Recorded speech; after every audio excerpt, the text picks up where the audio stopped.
Hey everybody, Pat Gill for P-Snap Studios. Today we're going to be doing a review of a new acquisition of mine, a Behringer XR18 digital mixer. I know, I can't believe I waited this long to jump on the digital mixer bandwagon. I was using a Mackie 1202 for quite a while, so I'm pretty excited about this. I'm going to show you how I got it mounted. It's in a rack, a little mod I did to it. And then we're going to talk about controlling it. I just purchased a Samsung Galaxy Tab A to control it with, and then how you can use your smartphones if other members in your band want to get their own personal mix in the monitors. So without further ado, let's check it out. So here's my Behringer XR18 mounted in my rack. I purchased this from Sweetwater for $499. You can either mount this tabletop. It has rubber mounts that go on it when it comes. It also comes with these ears on either side so that you can mount it in your rack.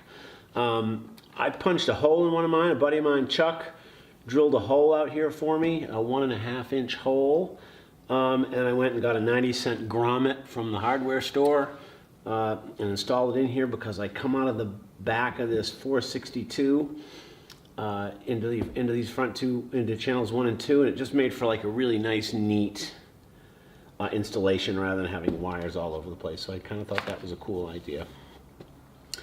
You know, it's Wi-Fi or Ethernet, Mac, PC, doesn't matter, ISO or Android device. It'll all work. With any of that stuff. Everything that you see is on the front. The only thing that's on the back is actually on this side right here, which is the power switch. I leave this on. I leave it on all the time, and just, you know, when I flip this switch over here, it powers up the XR18. Pretty much, you know, the dominant part of it in the front are these 16 mic and line level inputs. 1 and 2 over here can accept high Z inputs from instruments, so you can just plug your guitar or your bass right into it. You have an additional 2 lines here, 17 and 18 for some inputs. You've got 6 aux outputs down here that you can use if you're in your studio. If you're going to use it as a recording interface, you can feed outboard gear, or you can send that to monitors if you're on stage. Over here we have 2 main outputs, which will go to your front of house. Going across the top here, we've got an Ethernet port. You know, you can either just plug your your Mac or your PC directly into it and control it from there. Or you could also plug in, I know a lot of guys will use a wireless router. The next switch over here just tells it whether it's using Ethernet or Wi-Fi, depending, you know, whichever way you're going to be using it. MIDI input, MIDI in, MIDI out, USB. You know, basically,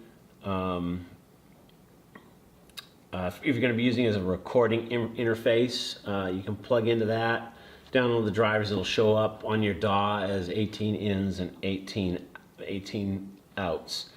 Over here, obviously, it's got built-in Wi-Fi. This is the antenna for it.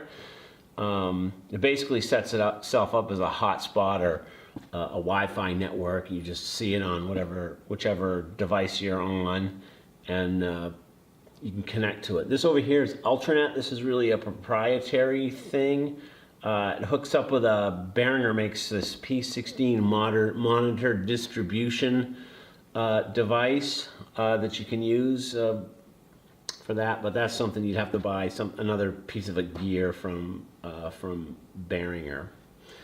So next, let's take a look at how we're controlling it, and you know, how you can get your own your bandmates can get their own personal mixes in their monitor system, because you can connect up to 5 devices at once to the mixer, so everybody would be able to control their own stage mix. So anyhow, we'll take a look at that in just a second.